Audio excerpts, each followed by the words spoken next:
we're going to talk about how to get more out of NaNoWriMo than just words. Hey there, hello everybody, welcome back to Fiction Technician. If you haven't been here before, my name is Jane Kalmus. I'm a writer of historical cozy mysteries, and today I'm talking to you all about my motivation for doing NaNoWriMo, which all has to do with a simple but powerful trick that we writers can learn from musicians. So NaNoWriMo is kicking off really soon here. I think it's going to start about 5 days probably from when this video will go up. And if you haven't heard of it, it is an international challenge where writers all over the world try to write 50,000 words of a novel in just the month of November. So that is 30 days, and so it works out to about 1,666 words a day. And for a lot of writers, for me, definitely, that is a good clip. That is faster than I normally write. And so I have always been kind of a reluctant participant in NaNoWriMo because my concern is always quality. If I spend a month turning out 50,000 words that are below my normal level of quality, well, have I gained anything? Am I just going to have to rewrite them? And if so, would it not have been better to spend that month on 20K words that I'm proud of? Well, I recently had a conversation with my husband about how musicians practice, and it kind of changed my whole mindset about NaNoWriMo. So I'm going to share that with you guys here today. So my husband enjoys drumming, and he talked about how musicians practice a piece that they are having difficulty mastering. So when you're having trouble with a piece and it's just not clicking for you, you can try to practice it at 3 different paces. You'll practice it at the pace that it's meant to be performed, and then you can drop it down. You can slide that little bobbin on the metronome right up to the top, let it slow you down, and you can play for accuracy. So at this point, you're playing at a very slow pace, but you're trying to hit every beat. And at this pace, you're able to kind of gain a better comprehension of the piece. You're noticing how the transitions feel in your hands as you're working through them. And by the end of that session, you're going to know the piece better.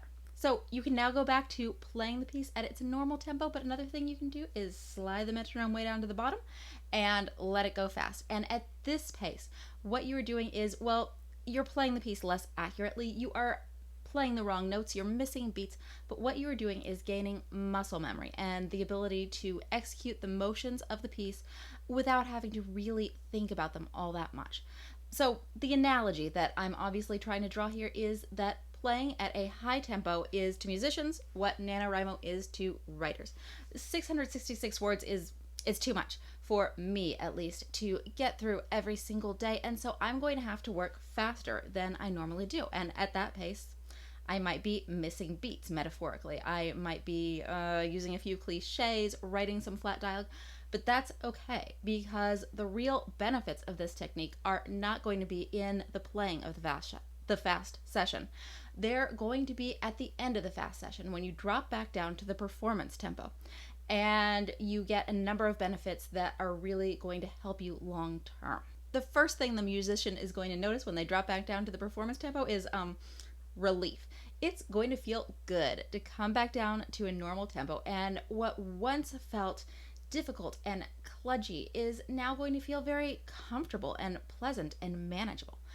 Also, they may notice that they have broken through any mental blocks they had about this musical piece. You know, maybe they have it coded in their head as a challenging piece, but it's just not feeling that way anymore. And they have lost the intimidation and worry that they were bringing to that piece of music. And they also may notice that their max pace, the max pace at which they can perform this piece competently, has gone up. So what I'm trying to say here is that, yeah, you should try to get the best 50,000 words out of Nano you can, but it's also worthwhile to focus on the benefits you're going to experience in December, after NaNoWriMo, when you find that you can drop back down to your normal pace for writing, and you will experience relief, pleasure, comfort in your work, and a lack of intimidation. And the possibility that your maximum pace, the maximum pace at which you can write well, has actually gone up. So I want to take a minute and ask you to think about your career goals. And I'm not talking about the realistic short-term career goals you have set for yourself. I'm talking about the big dreams. So if you're like me, you're dreaming of the world. You're dreaming of books on a shelf as long as your arm, all written by you. You're dreaming of making a good living as a writer, and maybe you have a backlog of ideas that you really want to get to, and you really want to know that you will be able to bring all those ideas into reality. Well, all that stuff is related to pace. The three main things that are going to shape your career as a writer are pace, quality, and consistency.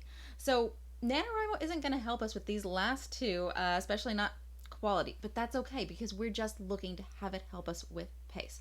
So I don't know about you, but if I want to achieve all of my long-term career goals, I really need to pick up the pace. I really would like to get to a place where I am completing a book every 4 to 5 months because that would let me make more money. It would let me frequently release products so that I can stay in the forefront of readers' minds, and it would let me quickly build a series that readers could really sink their teeth into.